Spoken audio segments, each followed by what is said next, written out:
Assalamu alaikum. Start with the name of Almighty Allah. Class 5, Unit number 1. Today our topic is key stages which are involved in AI board. There are some key stages which involve in training an AI board. First of all, data collection. These are four main stages which are important for AI board training. First is data collection, second is training, then testing, last one is improving. It's mean first of all आपने वो data अपना collect करना है जिससे related आपने काम करना है, जो आपका इन्वायरमेंट है, ऑब्जर्वेशंस हैं जहाँ पे आपने अपना एक्सपीरियंस करना है, उससे रिलेटेड आपका सारा डाटा कलेक्ट होना चाहिए। फिर आपने उससे रिलेटेड ट्रेनिंग करनी है। आफ्टर ट्रेनिंग आपने उसको टेस्ट करना है और फिर आपने उसमें इम्प्रूव करना है, कुछ चेंजेस लानी है। अगर आप उसको एडिट कर सकते हैं, मॉडिफाई कर सकते हैं, चेंज कर सकते हैं तो आप उसको चेंज करेंगे और यहाँ से आप एक फाइनल रिजल्ट अपना गेन करेंगे। ये की स्टेजेस हैं जो एआई बोर्ड की ट्रेनिंग के लिए इम्पॉर्टेंट हैं। इससे पहले आर्टिफिशियल इंटेलिजेंस के बारे में हम पढ़ चुके हैं, काफ़ी सारे टॉपिक हमने इसके देखे हैं। यहाँ पर हम दो इसके यूजेस जहाँ पे ये हेल्प करता है, जहाँ पे ये बेनिफिशियल है, जहाँ पे ये असिस्ट करता है, ये दो फील्ड में हम इसको डिस्कस करने लगे हैं। First is healthcare. AI helps in field of healthcare by detecting diseases early.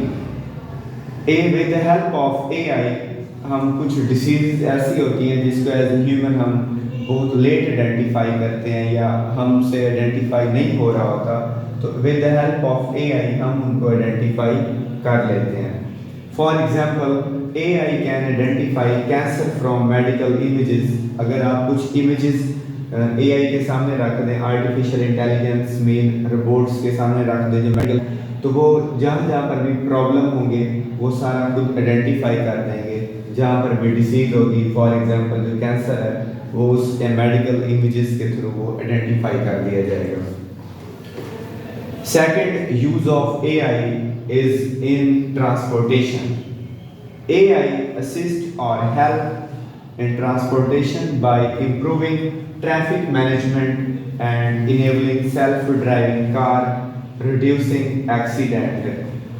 Humans, ये बहुत ज़्यादा चांस है ह्यूमंस के एक्सीडेंट होने का, वो इस वजह से कि एज ए ह्यूमन हमें बहुत ज़्यादा जल्दी होती है, हमने जहाँ पहुँचना होता है तो गाड़ी की हम स्पीड से चलाते हैं, फिर हम रूल्स एंड रेगुलेशंस जो होते हैं उनको वायलेट करते हैं।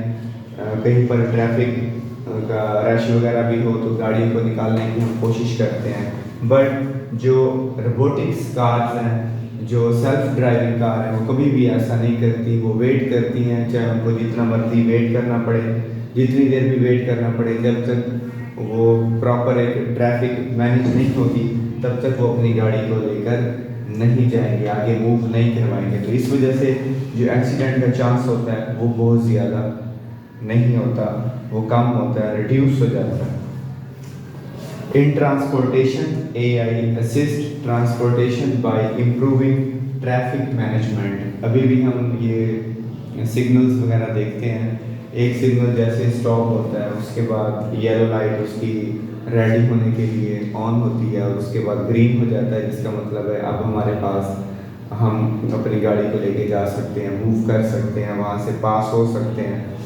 और यहाँ पर भी एक टेक्नोलॉजी यूज़ हो रही है, बट जब हम AI की टेक्नोलॉजी को यूज़ करेंगे, डिजिटल सिग्नल्स वगैरह यूज़ करते हैं या वहाँ पे कुछ ऐसी पार्टीशन वगैरह लगा दी जाती है जिससे वो कुछ लोग ऐसे होते हैं जो सिग्नल जो है वो रेड भी हो उसके बावजूद भी गुजर जाते हैं।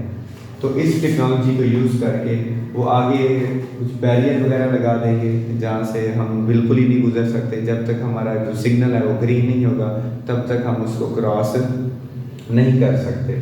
और with the help of camera आप जानते हैं, जैसे ही आप रेड सिग्नल के बावजूद आप क्रॉस करते हैं जेब्रा क्रॉसिंग, तो आपको चलाना होता है। तो इसी तरह एआई को डिफरेंट फील्ड में यूज़ किया जा रहा है। आज जो हमने डिस्कस किया ये उसके दो यूजेस हैं। First is health care and second is in transportation. So if you have any problem then you can ask to me. अल्लाह हाफिज़।